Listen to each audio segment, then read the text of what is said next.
भस्म किए tank fighter jet, Ukraine पर भीषण हमला। 1235 दिन से ज्यादा की जंग में रूस ने यूक्रेन के साथ साथ नाटो और अमेरिका के हथियारों को भी तबाह कर डाला है। एक खुफिया रिपोर्ट में दावा किया गया है कि पुतिन ने पश्चिमी देशों के लड़ाकू विमान, जिसमें F-16 जेट प्रमुख है, उसको यूक्रेन में तबाह करने के सख्त ऑर्डर दिए हैं। इसके अलावा ब्रिटेन, जर्मनी की तरफ से यूक्रेन को मिले टैंकों का भी यूक्रेन में कब्रिस्तान बना दिया गया है। हम आपको दिखाने जा रहे हैं कि कैसे रूसी सेना इस वक्त पूर्वी और पश्चिमी यूक्रेन पर कब्जा करने के लिए बड़े पैमाने पर ईरानी शाहिद ड्रोन से हमले कर रहा है। जेलेंस्की खुद कबूल कर चुके हैं कि जब से युद्ध शुरू हुआ है तब से अब तक यूक्रेन पर रूस 28,743 शाहिद ड्रोन से हमले कर चुका है।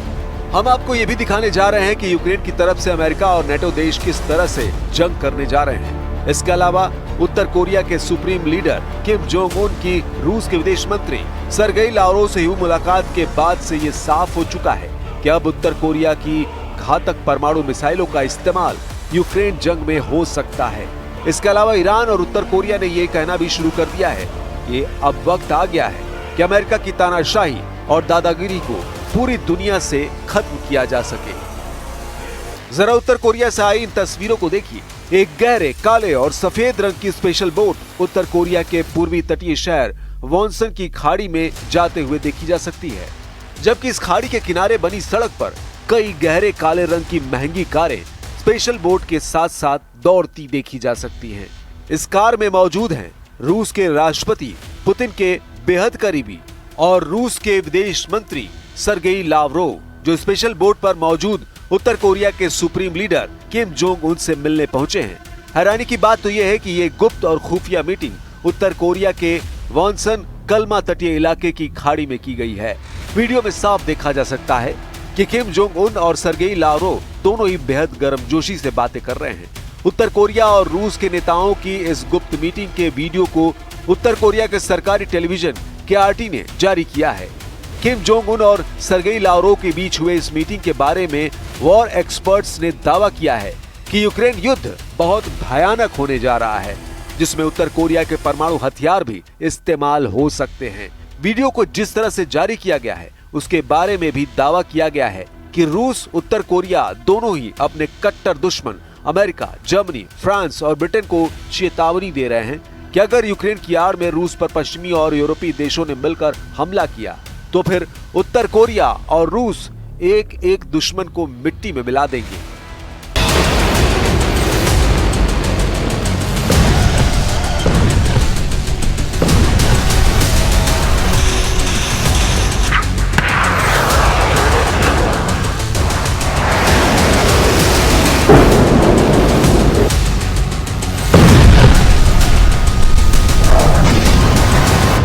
Это было бы колоссальной ошибкой со стороны тех, кого мы называем неонацистами на территории сегодняшней Украины. Может быть, было бы их последней ошибкой. Потому что в нашей ядерной доктрине, и здравый смысл, и практика наших действий всегда говорит о том, что мы всегда отвечаем на все угрозы, которые нам создают, зеркально. Мы отвечаем всегда и всегда зеркально. Поэтому ответ наш будет очень жестким и, скорее всего, катастрофическим и для неонацистского режима, а, к сожалению, для самой Украины. Надеюсь, что до этого никогда не дойдет. टैंक जेट का बना कब्रिस्तान, यूक्रेन पर भीषण हमला। यूरेशिया टाइम्स की एक रिपोर्ट में दावा किया गया है कि रूस ने यूक्रेन पर बेतहाशा हवाई हमले किए हैं। खुद राष्ट्रपति जेलेंस्की ने माना है कि 18 घंटे पहले रूस ने यूक्रेन पर 339 शाहिद ड्रोन से हमले किए हैं, जिससे पूर्वी और पश्चिमी यूक्रेन में भीषण तबाही हुई। सैकड़ों घर तबाह हुए, 13 से ज्यादा यूक्रेनी नागरिक मारे गए हैं, बिजली घर और सैन्य अड्डे भी तबाह हुए हैं।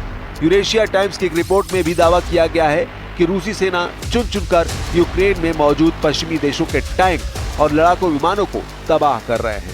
दावा तो यहाँ तक किया गया है कि अमेरिका के F-16 का कब्रिस्तान यूक्रेन में बनाने के लिए रूसी सेना ने एड़ी चोटी का जोर लगाना शुरू कर दिया है।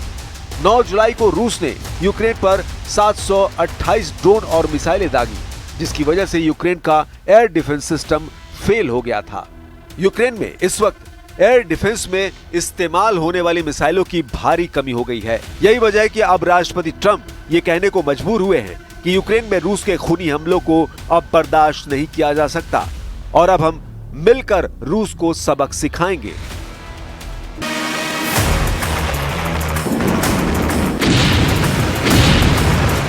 रूस यूक्रेन युद्ध को 3.5 साल से ज्यादा का वक्त हो चुका है।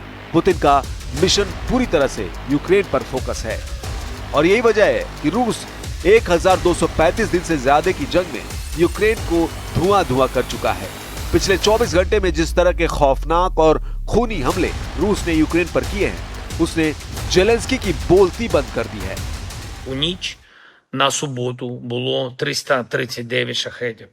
Вже ближче до вечора сьогодні знов повітряні тривоги, знов шахеди в небі. Значну частину наші воїни збивають, але, на жаль, не всі. Крім того, російська армія продовжує використовувати також сотні спеціальних дронів-імітаторів, шахедів в кожному своєму ударі. Завдання цих дронів – перевантажити протиповітряну оборону та ускладнити збиття шахедів. Це їхній свідомий і підлий терор.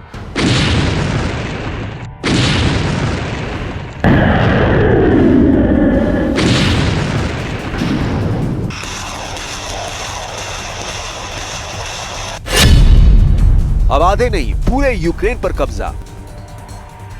यूएन के मुताबिक 3.5 साल से ज्यादा की जंग में 30 लाख यूक्रेनी अपने ही देश में दूसरे ठिकानों पर जा चुके हैं, जबकि 60 लाख से ज्यादा यूक्रेनी विदेशों में शरण लिए हुए हैं। इधर पुतिन ने अमेरिका और यूक्रेन को साफ कह दिया है कि अगर सीज फायर चाहते हो तो यूक्रेन के कम से कम 5 प्रांत रूस के हवाले कर दो। हम आपको बता दें, रूस ने इन इलाकों पर हमले तेज कर दिए हैं जिन पर वो कब्जा करना चाहता है। अब आप ये जान लीजिए पुतिन सीज फायर किस शर्त पर करना चाहते हैं। रूसी सूत्रों के मुताबिक रूस ने यूक्रेन से 5 प्रांत देने को कहा है।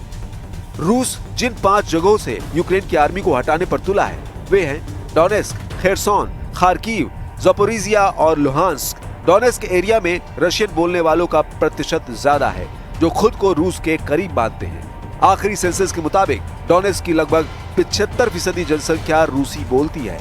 वे कल्चरली भी रूस से जुड़े हुए हैं। इसके अलावा साल 2014 में क्रीमिया के रूस में विलय के बाद यहाँ के लोग खुलकर मॉस्को के सपोर्ट में आने लगे। यूक्रेनी सेना और रूसी सपोर्टरों के बीच भारी जंग भी हो चुकी है।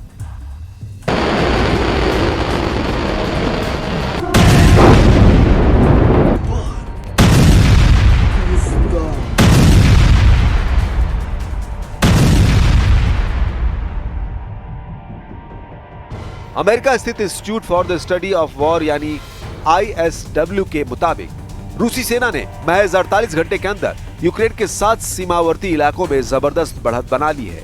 ISW के दावों के मुताबिक पूर्वी यूक्रेन के डोनेस्क क्षेत्र में सिवरस्क, टोरेस्क, पोक्रोवस्क और वेलिका नोवोसिल्का शहरों पर रूसी सेना ने कब्जा करने का दावा किया है। यहाँ तक कि यूक्रेन के ज़पोरिजिया क्षेत्र में बढ़त हासिल कर ली है। इसके अलावा रूस के बेलगरद शहर के उत्तर पश्चिम में मध्य डेमिडोवका, वर्खनो काम्यांस्के और उत्तर दिशा की तरफ पोक्रोवस्क, वेलिका नोवोसिल्का पर पूरी तरह से कब्जा कर लिया है। रूस लंबे समय से यूक्रेन के लुहांस्क, डोनेस्क, खेरसोन और ज़पोरिजिया इलाकों पर सितंबर 2022 से कब्जा करके बैठा है। जहां कभी रूस को बढ़त मिल जाती है तो कभी यूक्रेनी सेना रूसी सेना को खदेड़ देती है।